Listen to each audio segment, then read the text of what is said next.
Hi ළමයි KT's family එකට ඔයාලා ගොඩාක් ආදරෙන් පිළිගන්නවා. ඉතින් ඔයාලා බලනවා ඇති නේද මේ මොකද මුලින්ම කෑම හදන එකකින්ම පටන් ගත්තේ කියලා. බබාගේ කෑම හදන්න ගත්ත උදේම. ඉතින් ඒ හදනකොට තමයි මතක් වුණේ වීඩියෝ එකක් කරා නම් හරි කියලා. ඉතින් ඒ වෙලේ ඉඳන් තමයි මේ වීඩියෝ කරන්න ගත්තේ. ඉතින් බබාගේ කෑම එක හදන්න තමයි මේ හදන්නේ. මුලින්ම රතු කැකුළු හාල් ටිකක් හොඳට හොදලා අරගෙන ඒක ලිපේ තිබ්බා. ඊට පස්සේ ගෙදර කොස් වගේක් තිබ්බා. ඉතින් කොස් ටිකත් කපලා මේ විදිහට අරගෙන ඒකට මාළු කෑලි දෙකකුත් දාලා ඊට පස්සේ ලුණු සුදු ලුණු ඒ දේවලුත් දාලා ඊට පස්සේ කහ කුඩු ලුණු 3-5 ඒ ටික දාලා ළමයි මම වතුර ටිකක් දාලා මුලින්ම තැම්බෙන්න තියෙනවා. වතුර ටික දාලා තැම්බුණාට පස්සේ තමයි ළමයි මම පොල් කිරි එකතු කරන්නේ. ඉතින් මට ඉන්නේ අවුරුදු 2ක බබෙක් නේ. ඉතින් ඔයාලා බලනවා ඇති ඇයි මම මේ බබාට වෙනම කෑම හදන්නේ. මොකද ගෙදර කෑම දැන් කන්න ඕන වයසනේ කියලා.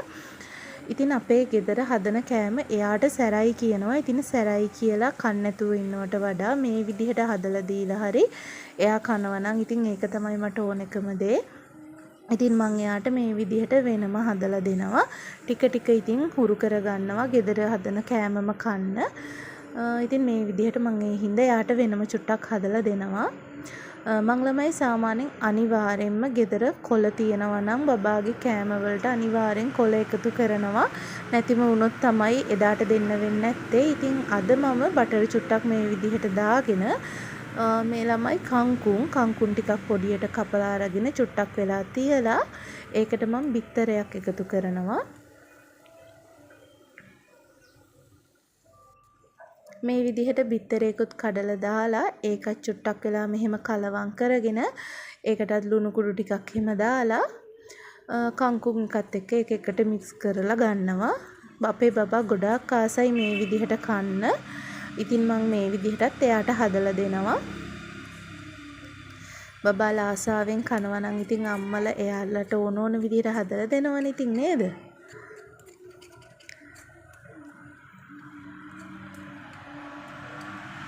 ඒකත් දැන් හරි.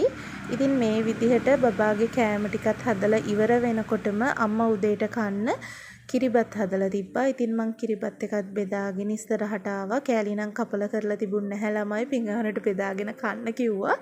ඉතින් ඒකත් කාලා මේ තියෙන්නේ අපේ අයියට තියෙන කඩයක්. ඉතින් මං ඒ කඩේට ආවා. මෙයා ඉන්නේ අපේ මල්ලි කෙනෙක්. ඉතින් එයා දැන් මේ පරාට වගේක් හදන ගමන් තමයි මේ තියෙන්නේ. කඩේට ආවහම ඉතින් අපේ බබාගෙන් බේරෙන්න බෑ. එක එක දේවල් ඉල්ලනවා. ඉතින් පොඩ්ඩ කොහොමත් එහෙමයිනේ නේද? එයාටත් ඉතින් ආපු වෙලාවෙ ඉඳන් ටොපි ඉල්ලනවා. දකින හැම දෙයක්ම ඉල්ලනවා. ඉතින් කඩෙත් ටිකක් වෙලා ඉඳලා මම ගෙවල් පැත්තට ආවා. එනකොට අම්මා දවල්ට උයන්න පටන් අරගෙන තිබ්බා. ඉතින් මම කිව්වා කොස් එකක් මම උයන්නම් කියලා. මොකද සාමාන්‍යයෙන් මේ වගේ දේවල් මං හරි කැමතියි උයන්න. ඉතින් කොස් ටිකක් කපලා අරගෙන කොස් ඇට ටිකකුත් කපලා දාගෙන හොඳට හොදලා මේ විදිහට භාජනයකට දාගත්තා. ඉතින් ඊට පස්සේ මම කහ කුඩු 3-5 ලුණු කුඩු කුරුඳු ලුණු ওই දේවල් ටික එකතු කරලා ඊට පස්සේ බලන්නකො ඉතින් ළමයි මට වෙච්ච දේ වීඩියෝ කරන ගමන් ඉතින් මේක උයන්නේ මට අමතක වෙලා ලුණු දාන්න. ඉතින් කොස් එක බාන්න ඔන්න මෙන්න තියලා තමයි මට මතක් වුණේ මම මේකට ලුණු දැම්මේ නැහැනේ කියලා. ඉතින් එහෙම තමයි. ඉතින් වැරදීම් වෙනවනේ නේද? මං ඉතින් වතුර ටිකක් දාලා මේකට මුලින්ම හොඳට තැම්බෙන්න තියෙනවා. මොකද කොස් ඇට එහෙමත් තියෙනවා. ඒවත් හොඳට තැම්බෙන්න ඕන හින්දා.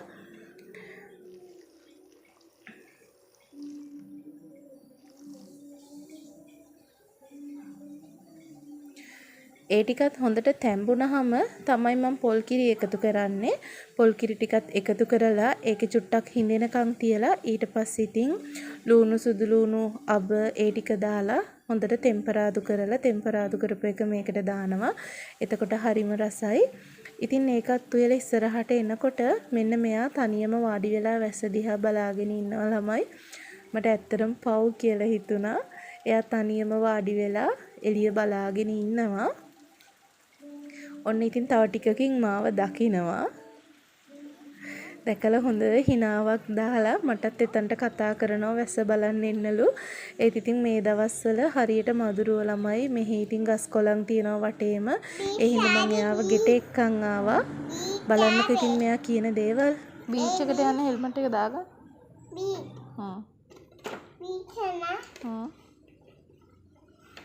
love you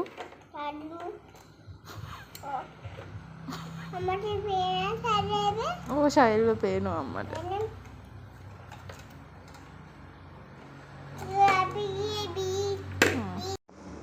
මෙයාගේ මේ කෝලම් බල ඉන්නකොට දවස ගත වෙනවා තේරෙන්නෙම නැහැ ළමයි. ඊට පස්සේ හවස් වෙලා හස්බන්ඩ් වැඩිවර වෙලා ආවට පස්සේ කතා කරා ටවුන් එකට ගිහින් එමු කියලා. ඉතින් අපි දැන් මේ ටවුන් එකට යන ගමන් ඉන්නේ. පේනවනේ ඉතින් වාහනේ යන ගමනුත් කැමරාව ඔන් කරොත් එහෙම ඉතින් එයාගේ කෝලම් පෙන්නනවා.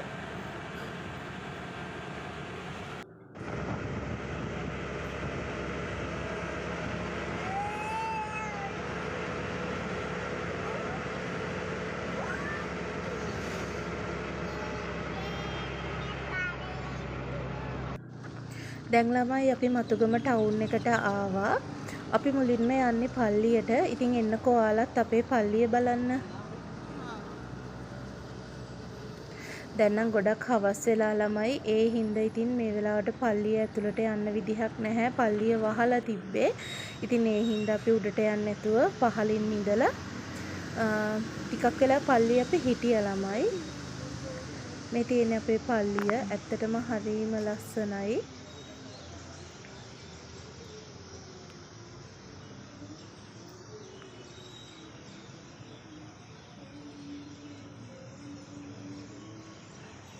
ටිකක් වෙලා ඉතින් ඉඳලා ඊට පස්සේ බබාට චුට්ටක් ඇවිදින්න කරන්න දීලා ඉතින් මේ තාත්තයි පුතයි දැන් එහෙම ඇවිද ඉන්නවා.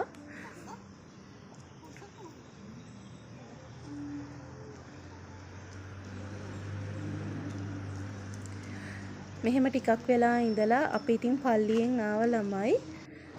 බලන්නකෝ ඉතින් වාහනයකට නැග්ගොත් අපේ බබා සින්දු කියන එකමයි වැඩේ අහගෙන ඉන්නකෝ ඉතින්.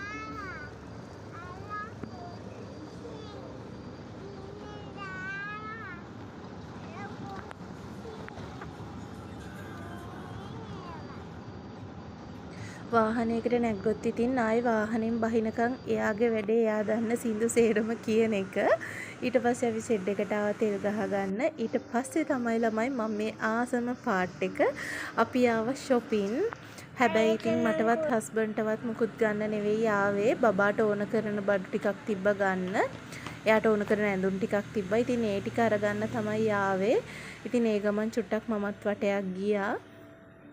මොකද අපි මතුගමට එන්න ටවුන් එකට එන්න ප්‍රධානම හේතුව තමයි බබාව පාක් එකට එක්කන් යන්න ආවේ. මොකද එයා දැන් දවස් ගානක ඉඳලම පාක් එකට යන්න ඕනි කියලා කියනවා. ඉතින් ඒ හින්දා තමයි ගොඩක්ම අපි අද ටවුන් එකට ආවේ. ඒ හින්දා ඉතින් හස්බන්ඩ් කිව්වා ඉක්මනට ගන්න ඕන ටික ගන්න. මොකද ඒ වෙදිත් ගොඩක් හවස් වෙලා තිබ්බේ. ඒ හින්දා එයාව ඉක්මනට අරන් යන්න ඕන හින්දා ඕන දේවල් ටික ඉක්මනට ගන්න කියලා. ඉතින් මං බබාට ඕන කරලා තිබ්බ දේවල් ටික ඉක්මනට ගත්තා. අරගෙන ඊට පස්සේ ඉතින් ඔන්න අපි දැන් පාක් එකට ආවා.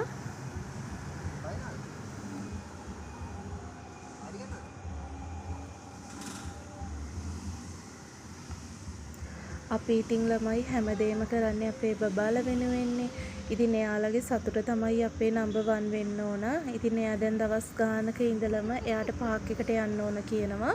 ඉතින් ඒ වුණාට අපිට එන්න ටයිම් එකක් තිබ්බේ නැහැ. තාත්තා එනකන් ඉන්න.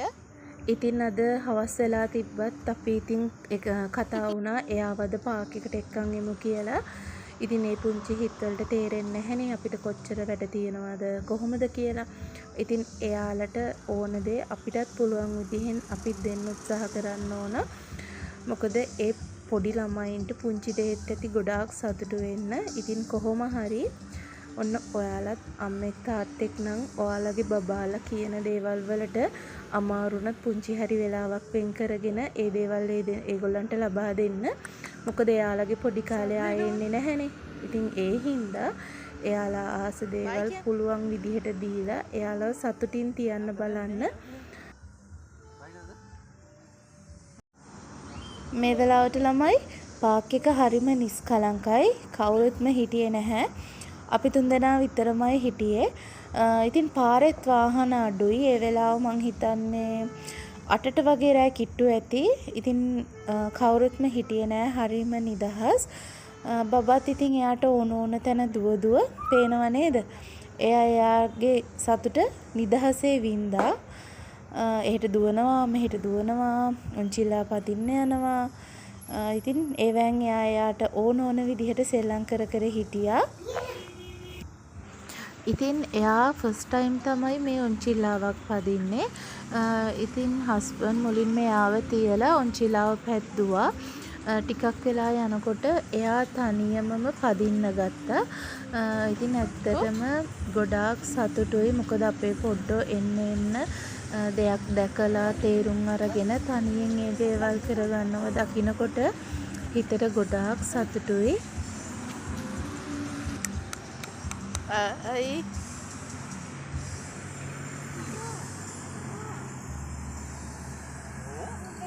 එයා පදින්නේ. හරි. එයා තනියම පදිනවද? ආව්. අනේ නේ.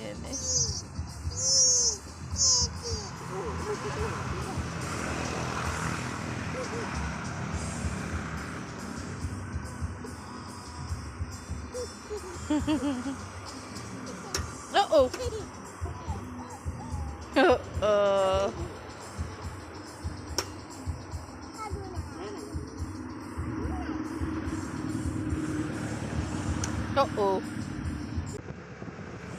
ඉතින් මං ඔයාලගෙනුත් ඉල්ලනවා ඔයාලගේ ගෙදරත් පොඩ්ඩෙක් ඉන්නවා නම් එයාලා ඉල්ලන ආස කරන දේවල් එයාලට පුළුවන් විදිහට ලබා දෙන්න. ඔයාලා කොච්චර බිසි වුණත් ඕගොල්ලන්ට පුළුවන් තරම් එයාලා වෙනුවෙන් කාලය දෙන්න බලන්න. මොකද එයාලගේ පුංචි කාලේ ආයේ එයාලට එන්නේ නැහැ.